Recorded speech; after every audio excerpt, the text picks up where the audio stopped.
Thing up and make sense soon. Make a band-aid and put it over the wound. What a guan pa, what a guan.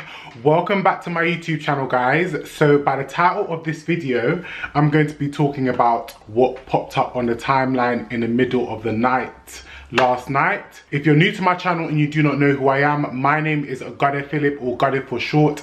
Make sure you like, comment and subscribe to the ting. As you lot have already noticed, yeah, I don't really like to play with these mix-up goddess because you lot always try and find a reason as to why I record a certain topic. You like to make every topic that I do malicious and whatever. But I will get into my reason behind raising awareness on this specific situation. I know that some of the people that are involved are not social media people and they get down and grimy, but I'll try and explain this as clean as possible. A video popped up on Twitter and Instagram and it was captioned. It says, "Please share and forward this video to all the blog pages." E, known as her at name, mentions the baby father from Brixton.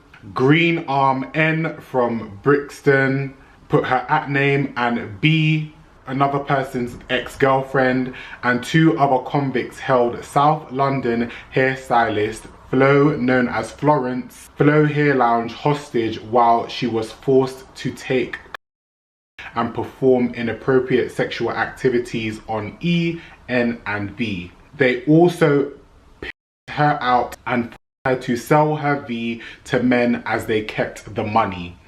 Now, reading something like that is very triggering, it's very shocking, it's not something that you want to see. When this was posted, like, my heart dropped because obviously, for those of you that do not know, I was once affiliated with Flo. I did know her and she was in the beginning stages of her hair journey. Everything that I say has been alleged. People are pointing fingers and accusing these individuals when obviously this is social media. We actually have no proof. When this footage was released and all the individuals' social media at names were listed in the description of the post, everybody went to these people's social media accounts and started basically wanting answers, calling them all types of names and all this type of stuff. Another paragraph said, and I believe this was from the GoFundMe, it says, "Florence, also known as Flo Hair Lounge, is a 20-year-old stylist who was to take drugs and perform degrading activities. Those individuals had control over Florence's phone against her will, in which they were using to contact clients and scam for money. This has been happening for over a few weeks and Florence now owes £7,000 in debt for wigs and installs. The video of her being physically has circulated and the girls involved have been arrested. Florence has thankfully been released from a 2-day hospital admission due to swelling in her head and limbs. However, Florence still remains in debt. This situation is heartbreaking and tragic. It has cost her family an unimaginable pain, and not to mention Florence's business has crashed at the hands of this. After speaking to Florence and hearing of all the trauma she has been through, the family wish to send her to counseling therapy in order for her to heal and move past this tragic situation. Those who know Florence personally know she is very kind and sweet, to the point where she became a very easy target to these disgusting individuals." All of this is alleged.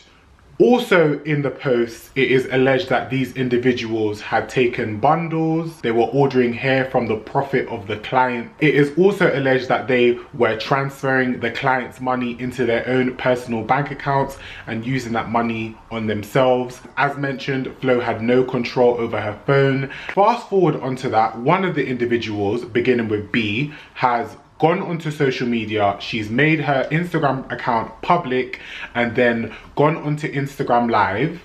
She's played a voice note between Flo and another individual, and the voice note details that B was not involved and that she was not forced to take any drugs. Something about a threesome. You can hear her voice in the video. You can hear her name being called.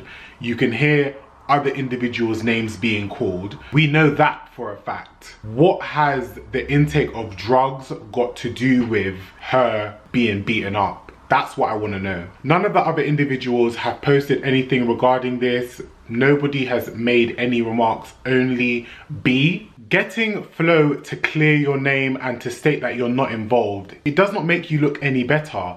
You are an enabler, and we need to learn different forms of enabling. Social media and other individual pages have mapped out stories, and I will list them in the description box below. I want to list down a few points about this life that we are living today.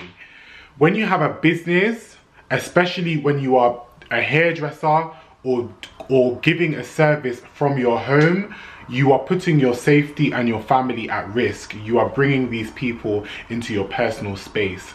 So you need to be mindful of what you are preparing yourself for, because not every client that you meet is going to be nice. Some clients can be picky, some clients can be moody. You could do something that a client doesn't like and it can just go left. Another thing that I want to say, as much as you feel like you're small and business is coming in bit by bit, once you see business is picking up, please make a website. Please legitimize your business. To be handling business through bank transfer, to be handling business through Instagram DMs, it can only last for so long. It comes to a point where you have to legitimize your business. You cannot be running a business, handling cash. It's just unprofessional, it's messy, it makes people look at you sideways, it makes people not take you seriously. Do you get what I mean? When people see that you have a website, when people see that you're established, it gives you a level of professionalism. It also covers the individuals. When they pay you, if something goes wrong, they can request a refund. Boom. They know where to trace where the money has gone to. I have learned this for myself, that as much as we are on social media and we might be doing the same thing, age is an important factor in friendships and relationships. I'm pretty sure that the individuals involved and the individuals that have been mentioned are a few years older than this girl. I cannot imagine that somebody like Flo and these individuals have anything in common. So how was this friendship formed? Where does the influence of drugs and sex all come in? Where does it come from? It comes from the newfound friendships that you put yourself in. I remember posting on my Instagram story, any successful female black business owners, I wanted to interview them for my Mix Up Gade. Somebody actually DM'd me and told me to actually reach out to Flo, and I didn't. I wish I had the screenshot to show you guys, but they said something like, I think you should interview Flo. The reason why I scrolled past that DM was because I kind of felt guilty when it came to Flo, because the situation did happen and she did reach out to me and I didn't do anything. That's me being honest. I did not do anything. I've also felt like after that incident happened, her business just went downhill. Then I go onto Twitter, I see a whole thread of people slandering this girl, saying she's doing this and saying she's doing that. When it came to interviewing a business owner, I wanted it to be more informative. I didn't want to get somebody that was in mess or all of that calamity. Do you understand? The individuals that have been accused of such acts, the things that you have done is true. I can't sit here and judge you lot. I can't sit here and crucify you lot or project wrongdoings onto you guys, because two wrongs do not make a right. But what I can say is that you individuals that are hurting or been through some traumatic things in your life, please do not go and project it onto other innocent people.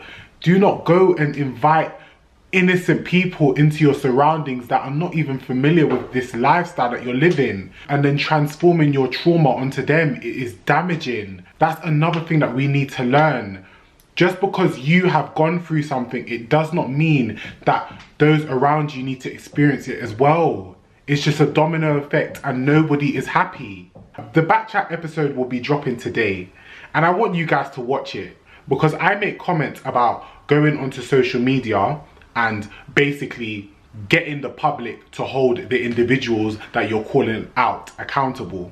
And a situation like this is a prime example.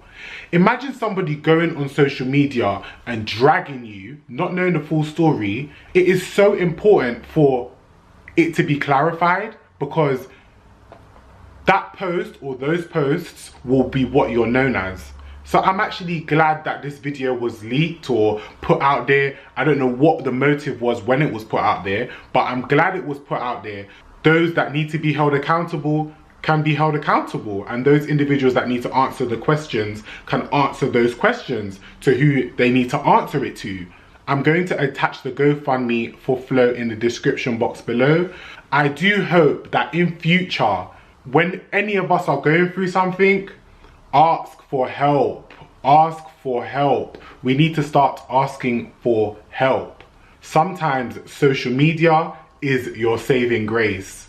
We don't always realize it, but sometimes it is. And we need to be mindful of the people we decide to bring around us. We like to not judge people based off of the things that they've done in the past. We need to keep those past situations in mind when we decide to build relationships with these troubled individuals. That was all for this mix up, got it. Make sure you guys like, comment and subscribe to the ting. And thank you for the love every blood clot time.